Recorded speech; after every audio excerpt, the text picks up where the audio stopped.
Good time. Okay, cool. Alright, g'day there guys. Hey, apologies in advance. I usually use my computer and it's a lesson for me as well. The font I'm using is not on most computers, so something I need to change in future presentations, but looking through it, I think it should be fine and we'll go through that there. I'm going to stand up and try to go through parts of this here. So, just give you guys a bit of a background. Reading up on the title of the presentation, Darryl requested that I do a little bit on Youth Beyond Disasters, which is an NGO which myself and a few other friends have co-founded as of 2013, and a little bit about funding mobilization strategies, which I might share a little bit in terms of the experience that I've had with that, which might be supportive of something that you're working on at the moment as well. So to give you a bit of a background, Youth Beyond Disasters is here.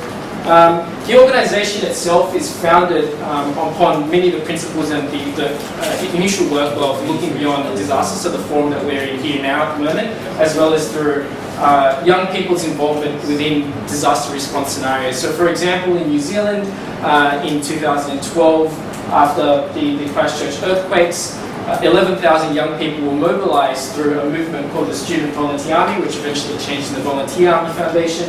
And as a result of that, it captured global attention. So organizations like UNESCO and UNISDR looked at that for a model for how can we engage young people, and also how do we work with young people and spontaneous volunteers. So like large populations of the community that feel the need that they want to support community, but support in terms of disaster.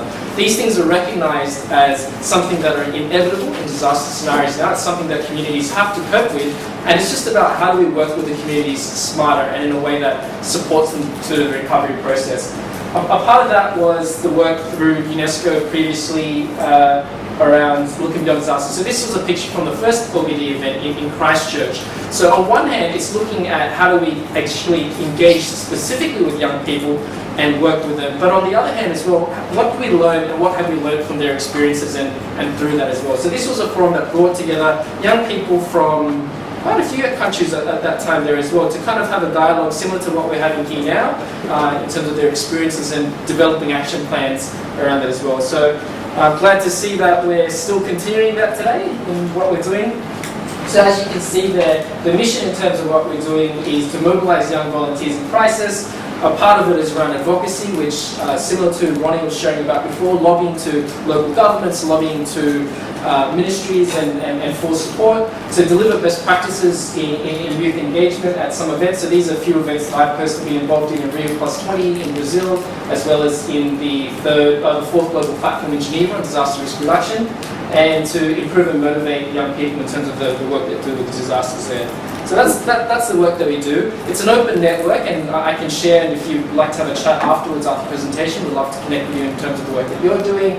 We're quite welcoming of young people now. Our core work is mainly in the Asia Pacific region. So this is some of the reasons why and what motivates us to do the work that we do. Clearly for the Asia Pacific region, this is quite relevant. So if you weren't aware already, the Asia Pacific region is a huge hotspot. So over 70% of the fatalities that have occurred in the past 20 years in disasters have occurred very much in this region. And for a large component of that, that has affected the developing populations in countries, which this region accounts a lot for, as well as landlocked countries and least developed countries as well. So the region is incredibly vulnerable. For a country like Indonesia, I hear the term disaster supermarket a lot, because you have fires, you have floods, you have earthquakes, all of that's there. And that's quite relevant for Philippines at the moment as well, in terms of you get a large number of typhoons that go through the region on an annual basis. So it's something that I think in the region here, it's something that we have to live with. How do we live with it better, and how do we adapt to that is the question. So this is the kind of work that we've been doing and with other organizations. A key part of that, the message that we've been sharing, we've been successful in sharing these messages, as I'll share later in a short little video clip, is ensuring that young people are seen not as vulnerable populations, but as seen as people that can support ongoing development. It's a strong message that, as Ronnie will know, in terms of UNMGCY and the work that I've been involved in the past as well. And what we've been constantly sharing with policymakers is to allow a space for young people to advocate, to be part of the decision-making process, and also be seen as people that can contribute to development, and not just as people that receive aid as well.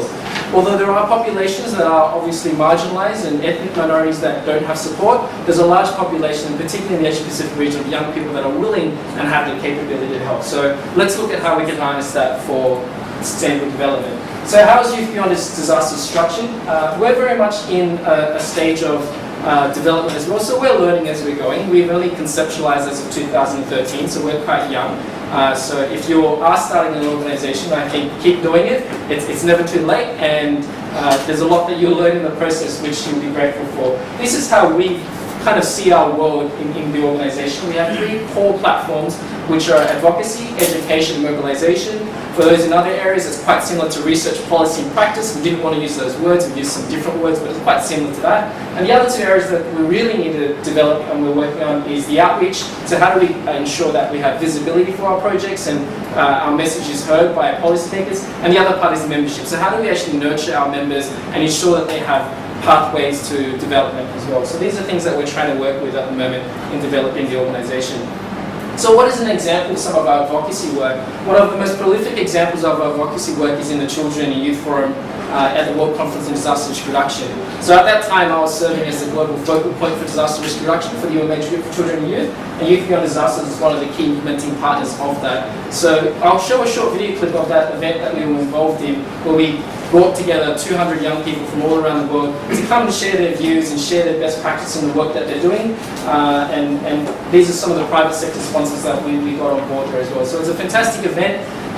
There's a 164-page report, so documentation was blood, sweat and tears, and we've got a great video to show for it. But it's a very rewarding experience, and I can't believe it's been almost a year. But in terms of our educational platform, there's a lot of work that needs to be done. These are more areas which we would like to develop. Some of the areas we're working on, and some areas need a lot more work. Looking at disasters forums are involved in here in terms of participation. There are other things that we're discussing with other areas at the moment as well, in terms of online webinar series for basic introduction to disaster risk reduction, a knowledge network that allows engagement of young scientists and young researchers, early career youth workshops. So we're kind of tailoring it towards the different age groups as well, because we recognize that although contextually the UN and countries recognize youth as 15 to 30, and then there's definitions that vary between country and region, even within those definitions there's subsets of youth, and each group has different needs and different priorities as well. So we're trying to look at what would support each kind of individual age group, and we try to break it down into 3-year age gaps as well. There's quite a bit of work that we're doing. In terms of our mobilization platform, this is some work that we were involved in Nepal. So we were involved in building, at the moment, so by the end of the year, we'll be building around 1,000 shelters in Nepal, so post-Nepal in terms of the earthquake. We've also been involved in Fiji, in Vanuatu, so in quite a few countries. And what really happens here is we go directly into the community and we meet with the young people in this community and we ask them, what are your priorities? What is it that you would like to develop? And each community might be different. Young people might want to work on mangrove plantation. Young people might want to work on clean up the community. In this particular case, the need that was identified was for marginalized populations that were out of houses, and so we supported them in both in fundraising with the broader diaspora in terms of the international community for funding, and then going there and helping to rebuild some of the homes as well, which in itself is something that brings the communities together. So on one hand, you're providing for them adequate shelter, but on the other hand, you're engaging them and making them, allowing them to help feel a sense of purpose in the work that they're doing, and also contribute to the recovery of their own livelihoods as well. So that's kind of an example of some of the mobilization work that we've been doing. Who is youth? So I mentioned before, we do break it up into different areas there. These are different age groups. We work predominantly once it's past the age of majority. So there's a large work group of, like UNICEF, like Dinesh Women of Pai World, there's a very large group of NGOs that work strongly around children and child-centered disaster risk reduction, who are doing fantastic work. Save the Children, Plan International, UNICEF. So there's quite a few that are there.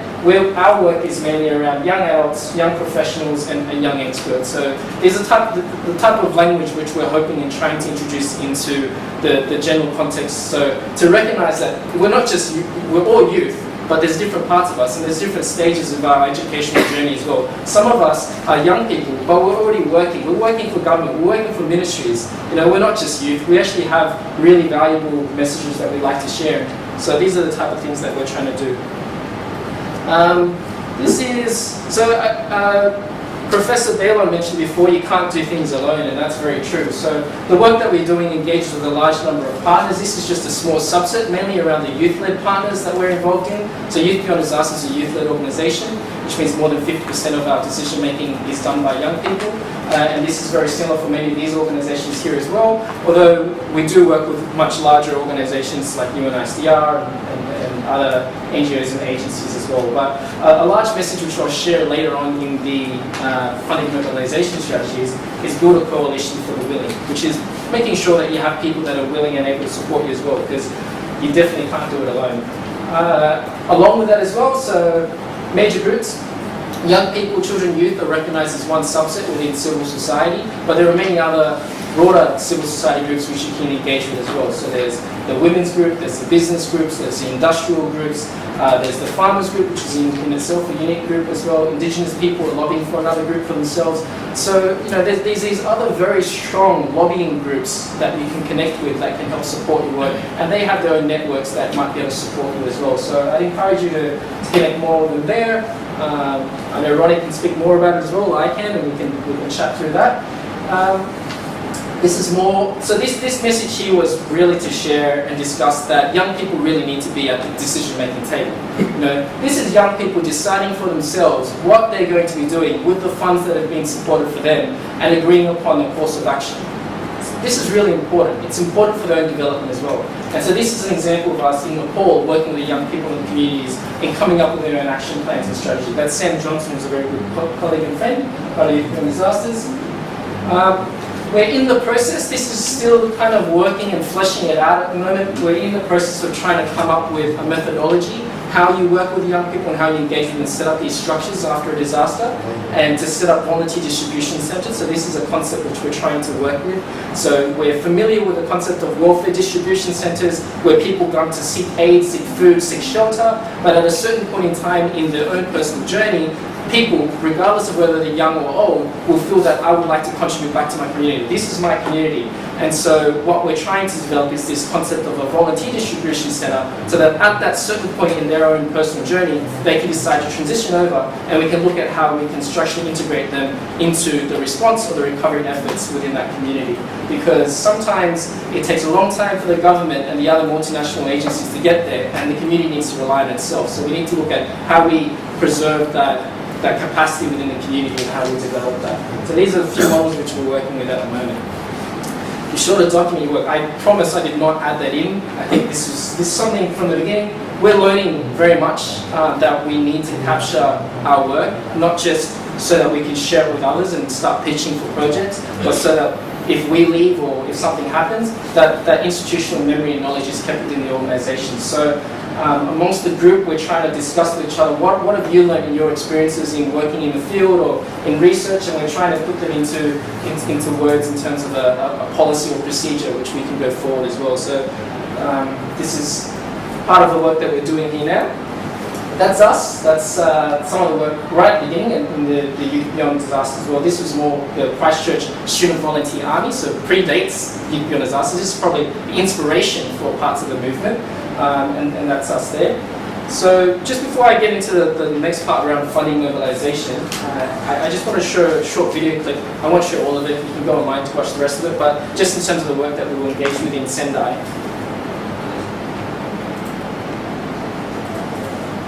Not sure about the volume, but we'll see.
is half the video, but just in case I bore you to sleep, there's another video online as well. So we've produced a few there, kind of capturing different angles of that as well, and hopefully that gives you a flavour of the type of work that we've been involved with over the past 2-3 years now. It's been labour of love.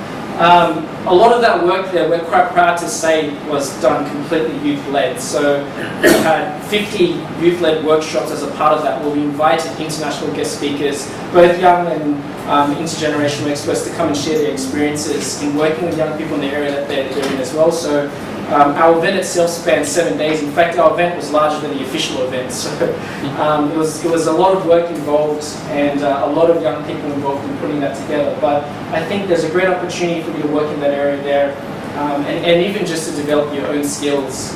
This year provides a really great opportunity with the World Humanitarian Summit and Habitat 3. There are both active working groups for both of those that are working. We've just come out of our work in the Sustainable Development Goals and means of implementation, and there's a lot of work to happen. So if you're interested, feel free to connect into that, and we can chat about that further as well.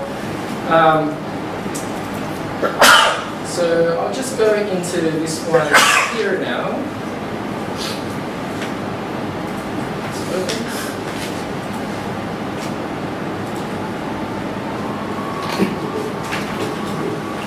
Cool, so the other part that was on the title there that was recommended for me to speak about was funding mobilization studies. I wanted to preface by saying that I'm no by means an expert in raising funds. This is only some personal experience that I've had. Most of my experience has been fundraising for charities. I've raised over $500,000 over the past probably 10 years. And it's for different charities. But in saying that, it's not necessarily for organisation. And raising for organisation is very different from raising for charities, because people tend to be able to give a lot more easily to charities. But I think some of the principles might remain the same, and I hope they might be supportive in some of the work that you're doing. So I don't think I need to mention too much about this, and the details are in the writings on the wall, as you say. In terms of that, the importance of a funding strategy is absolutely crucial. I mean, if it's something that you love and something that you're passionate about, that you want to develop, clearly you need the funding, right? The funding is important both to deliver the project itself, look forward and ensure that you're not just creating something as a one-off, one-hit wonder, but you'll be able to sustain it into the future as well. At certain times in a project's life cycle, you will have moments where things kind of get to a rut and things don't move forward. And sometimes, financial incentives can help support your workforce in bringing that forward. It's just encouraging them and motivating them to work in a certain direction. When you have the funding, it actually helps you bring more funding as well, and I'll talk a little bit about that later in the presentation as well. So it establishes your own credibility. That's why I was saying that you already have some of these key development parts. For example, your project is really, really great. It minimizes exposure, so it allows you to look at different areas. So you don't want to just invest in one area there. I think your example, for example, in the different projects that you're working with is a great example of kind of committing to different areas, because each of those itself can generate a pool of revenue or interest for funding support. The funding itself can actually help you to monitor the feasibility of the project. So before you've even started the project. So if you start looking at the financials of your project, you might at the end of that journey of research figure out that actually it's going to cost me more money and more time to deliver this project than it's worth for me to actually invest into. Maybe there's other things that I can do. So actually looking at the financials before you start the project can help identify that if it's a worthwhile project, or maybe you want to do something else. And of course it will attract further funding opportunities as well. So I mean that's quite clear. I've tried to distill personally 10 points. It was a struggle late at night last night, kind of come up with some of the last few points as well. But these are 10 points that I felt resonated with me in terms of funding mobilization. So the first one, ironically, is money isn't everything. I think that this photo here is from a fundraising journey that I had in 2010 with this teacher here. His name's Fred Pham. So it was a teacher that was battling with cancer at that time, and he had 5 children, and he had doctors pronounced he had around about 8 months to live. And his dream was to run in his fund run and to raise $100,000 for cancer research. And this was something that touched 4 of his students that are good friends of mine. And these friends came together and we organized a little restaurant dinner thing, and I still remember this. we came together and we just had a little dinner. It's really a small event just within the local community to fundraise. We probably fundraised like $1,000 or something like that, you know. But after this, a few of us got together, and I'm part of the founding partners of the organization. We decided to organize a group of young people to come together and to run for the next year in as many races as we could. I ran in 10 races myself, and we fundraised by the end of that. Unfortunately, Fred had passed by the time that we fundraised it, but we ended up fundraising $100,000. My message here is that we learned so much during that journey, and we developed so many strong partnerships and friendships that I cherish to this day. So I think when you think of the work that you're doing, think of what it means to you, and think of what it means to your community. Money isn't everything that's important to the project. And you know, through that journey, maybe you'll gain something that's much more valuable than the money that you set out to fundraise in the first place. So that's my first message. Money isn't everything. My second message, this is from our work directly after Tropical Cyclone Evan. So this is in 2012. Young people again heard that, in fact, it had already hit Samoa at that time, and we knew that it was coming to Fiji. And a few of us, in fact, from another Looking Beyond Disasters workshop, decided that we can't let this happen.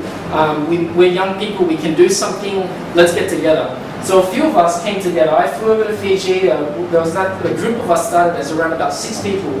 We started connecting with all. We said, look, who do you know? You know, what businesses do you know? What communities do you know? We reached out to all of our network to find out what can we do and how can we help out. And the most important lesson that we learned was, because we had those pre-planning meetings beforehand and discussed what is it that we wanted to achieve and what is it that we needed, the support came a lot more readily than we expected. So because we said we have 200 young people, we need gloves, we need shovels, we need transport to this place, we need food, we need shelter. You know, we didn't ask this of one individual organization, we asked it of different organizations. Different people chipped in a little bit. We had the local hardware shop give us gloves, we had, you know, the government give us, like, you know, the transport, Vodafone provided shirts, and we had radio coverage.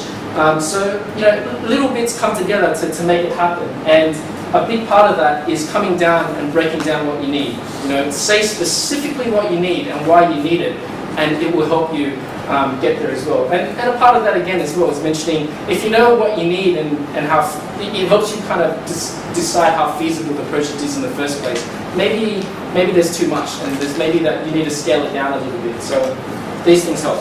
That was the second message. The third message is uncover the driving factors. So unless you're speaking a common language with the person that you're approaching for funding, and unless you understand what motivates them to give funding and the work that they're already doing, it's very difficult for them to provide that support.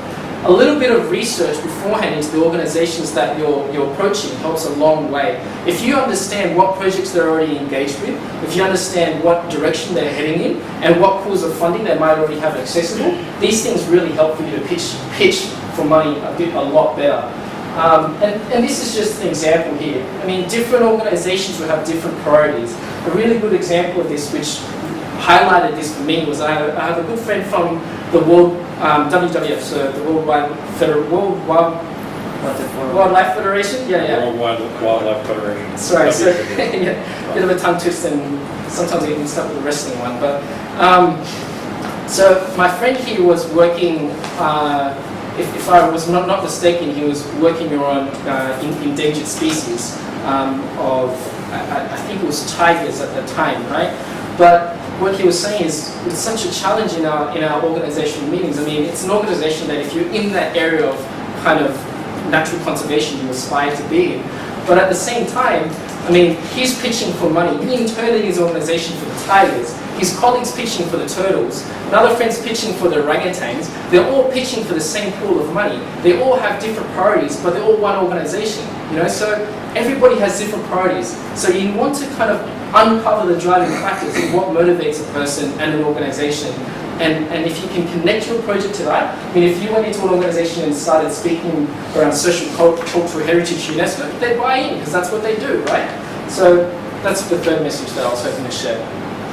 The fourth message, as I mentioned earlier, is build a coalition of the willing. I really like this quote from the Synergist Institute in terms of it takes resources to raise resources. So you can't do things by yourself, but as a part of that as well, the team that you develop can also be a platform for you to mobilize funds as well. So in our team that we have in Youth Beyond Disasters, we look for someone that has a capacity in fundraising and in writing proposals for grants. So this is a specific skill set that we look for. So unless we have that person, we're not as knowledgeable in terms of what we need to do in applying for these grants. So you need those people. You need different parts of people. You need people to help manage the volunteers and make sure that the well-being is held. You need people that look at being liaisons with the government and have that level to be able to speak, diplomatically with government officials. So different people make up the organisation, and yeah, don't do things by yourself. It's a lot of work. The third part is be locally adaptable, and I just added at the end there, globally responsible. So by locally adaptable, what was the example of saying? By locally adaptable, a lot of the time in disaster scenarios, as I was sharing before, communities can be isolated and cut off. So this is an example back in Australia where you have two communities that are living here, a flood comes through, dissipates the community, so there's a flood that runs through, and now this community here no longer has access to social welfare and services. There's no way that transport can get to this community. And the only way that you can really adapt and understand this community is through the knowledge of those that live within that community. So it's really important when you devise your funding mobilization strategies, if particularly it's a community-based project, that you have an opportunity to engage with that community, have a discussion with them. These things don't take too much to organize. Have a chat with your local council, ask to have a venue in the space. Usually they'll give it to you for free. Allow half a day, have a chat, and you'll be surprised at the things that you can learn in that process as well. But you're engaging the community, you're allowing an opportunity for them to connect into their own livelihoods, and you're being you're being responsible in terms of what you're doing. So that's the other area that I would recommend in your strategies as well when you're doing the pitches. Make your financing accessible. If you want money, you need to have the right mechanisms that allow that money to come to you. That means having the right bank accounts, having the right registration. Some companies and some governments will only give you money if you have certain levels of accreditation in your country. For example, like charitable status or a not-for-profit status, things like that. And if you can do those things early and get that out of the way, then when it comes to the point when someone says, oh, I have money that I'm perhaps willing to contribute to your project, you're not going to be stuck in a situation and say, oh, unfortunately, we don't have that accreditation yet. It's going to take us 6 months to get it. Whereas in 6 months' time, you might lose that opportunity. So make financing accessible. Have those things ready and the mechanisms to transfer money to you available as well. This is a question here. Without struggle, there is no progress. That was supposed to be the opposite. So I think you want to make things accessible. You don't want to make a struggle for the organization that wants to give you money, because then they're just not going to really transfer much to you there. The seventh message is diversify your funding sources, and this is very much the same as also ensuring that you work in a variety of different areas there. Most places will generally appreciate if you have depth and appreciation of other areas of development, not just in one specific area there as well. So if you work in different areas, it also allows you to connect into different avenues of funding. These slides, I understand, will be available later, so feel free to just grab them online. But these are a few examples of different organizations that you can tap into. I really support some of the messages that I shared earlier today. Local government should be a starting point for a lot of your funding. I've gained much more success from funding from local government and my community than I have with national governments and ministries. Although down the track, if you do work, you might be fortunate, you develop a project that attracts that attention, and we are pitching for projects at the moment at that national level. But in saying that, particularly if you're looking at coming to events or you're looking at doing a small local project, it's in the community's best interest to develop that. So they'll try to find a way to support you and look at them as a starting point of a lot of your fundraising as well. Don't be afraid to approach UN agencies and NGOs if you've got a solid pitch. Make sure you have a solid pitch. And there's quite a few other organizations and other mechanisms out there that you can explore as well. So don't rely on one funding mechanism. There's many out there. I give an example of that one there. We do fundraising, so as I said, my fundraising is mainly in local communities. So a large portion of the fundraising I'm doing is event-based. We organize events where we get the local community together. Usually it's for prevention of human trafficking, refugee resettlement, things like that. So this is a thing that the Vietnamese community in Australia is quite supportive of. And we plan out our event by the half hour, and we usually try to aim for 4 or 5 different ways. Sometimes we feel it's exploitation, but we try to extract this money out of the community there and find ways of supporting. So we start off with a silent auction when they first come there. So the silent auction, they look around, they see what's there. Then we might look at a raffle draw, so they can fundraise into that. We have direct giving, so on the table they can donate direct amounts of money. We have young students go around and ask for money in cultural attire, which sometimes interests them to give money as well. So even throughout this one event that we're organising over a 2 to 3 hour period of time, we're looking at 4 or 5 different ways that we can fundraise, so that they start off giving us the $100 notes, then they give us the $50 notes, and then in the end they bring us the change as well. So diversify your sources and look at different ways of accessing money as well. Not just across your events, but within an event that you're organising. The 8th message is create partners and not competitors. So too often that we find in development, you work with an organisation and some of you will be like, well, you're kind of doing exactly what we're doing, or it's quite similar, right? So rather than competing directly with them for funds, because then if there's a pool of funding, clearly even if you both get it, it's going to split, right? So, and you're competing with each other, which is a lot of work. If they're the right organisation and you can find a synergy with working with them, collaborate. Ask them, hey, look, we're kind of working on the same thing here. Let's have a chat. Maybe there's a few things we disagree on, but maybe we can work on this together and we'll be stronger for it as well. So they can bring their resources, they bring their people, you're working together on a project, and your pitch is probably going to be stronger as well. But, depending on the partnerships. But the message there is, sometimes those challenges that you come to, there might be opportunities. So look at that in that positive frame of mind, and you might create some really great partnerships that last a long time as well. And that's the 8th message. The 9th message there is fine-tune and replicate. If you find a model that works, for us, it's this model of holding events. In every single fundraising event we have, so Professor Bailon was talking about Miss Maritime. In every event we have a modelling event. So some of the young students, the girls come out in their cultural attire, the guys come out, it's a bit of fun and games, and we get these young kind of students coming out, showing off the cultural attire and kind of connecting with the theme. So we usually try to do a play on the theme. So if we're doing prevention of human trafficking, we act out what human trafficking is like.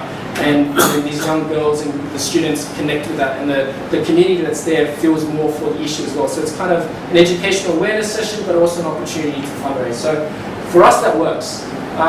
But if you find something that works, replicate it. Look at how you can do it in other communities. If you're already working in one community for works, connect to the other community. That's fantastic. So these are the things that you want to keep building, rather than trying to reinvent the wheel again. And the 10th message that I want to share, although I did say be a coalition of willing, and all the other stuff as well, is be an advocate. You are the most passionate person that can convey your message the strongest. And if there's anyone that a project is more reliant upon in terms of the success, it's you. Because the moment that you switch off and you decide to no longer be involved, that project no longer exists. So you want to ensure that you're your own best advocate and you can push the message further. So when there's opportunities like these events like LBD and others to invest in yourself, cherish that and engage in that in other educational opportunities as well. That's it. So yeah, I hope it's helpful and feel free to ask questions.